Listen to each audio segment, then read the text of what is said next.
Pagbasa mula sa sulat ni Apostol San Pablo sa mga taga-Roma. Mga kapatid, saksi ko si Kristo na katotohanan ang sinasabi ko. Hindi ako nagsisinungaling. Saksi ko rin ang Espiritu Santo na malinis ang aking budhi sa sasabihin kong ito sa inyo.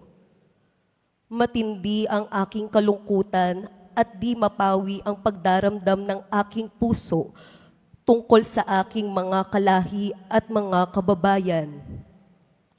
Ano pat mamatamisin kong ako'y sumpain at mawalay kay Kristo alang-alang sa kanila. Sila'y mga Israelita at itinuring ng Diyos na mga anak niya.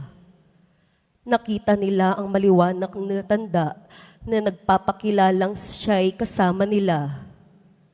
Sa kanila nakipagtipan ang Diyos, sa kanila rin ibinigay ang kautusan, ang tunay na pagsamba at ang mga pangako. Sila'y nagmula sa mga patriarka at sa kanilang lahi nagmula ang Kristo nang siya'y maging tao, Diyos na kataas-taasan, na pinapupurihan magpakailanman. Amen.